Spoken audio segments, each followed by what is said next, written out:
Number 9, Spring Carol. So this is for two soloists, soprano and alto, and again, this is one that doesn't always get conducted.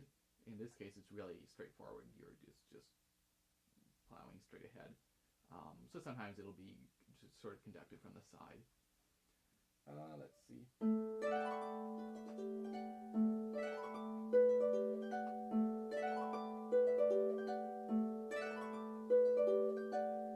So we hear that. The trickiest part of that, of course, is this little, to make sure that it doesn't become,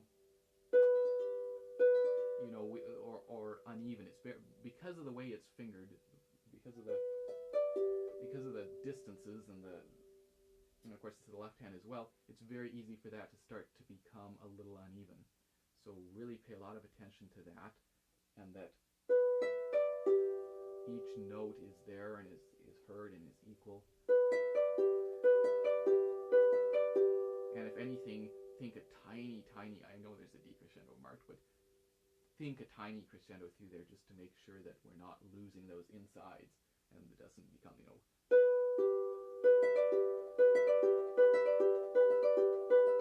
At the same time, of course, you don't want this top note to stand out and start to sound like the beat or anything. But so just work on that. That's a practice spot where, again,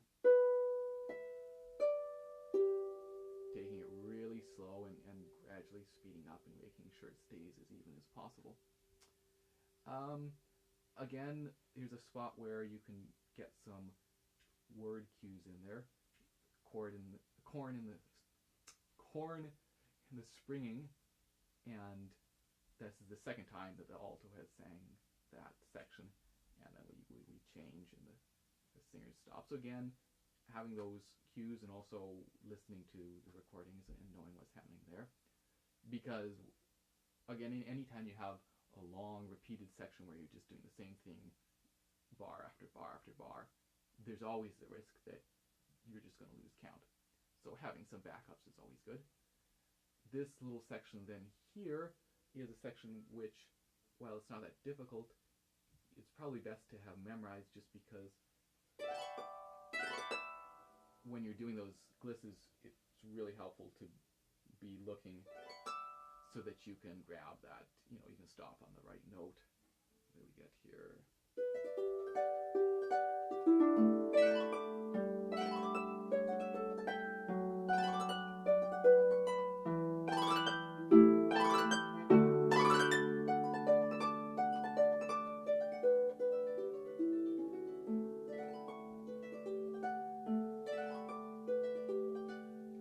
And then we finish it off with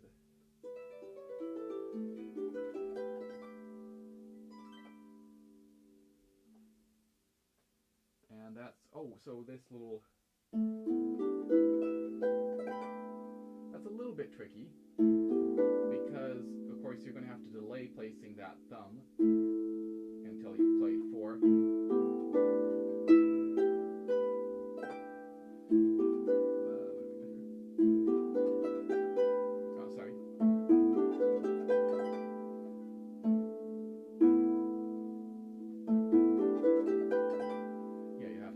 Placing it until you've played both 4 and 3.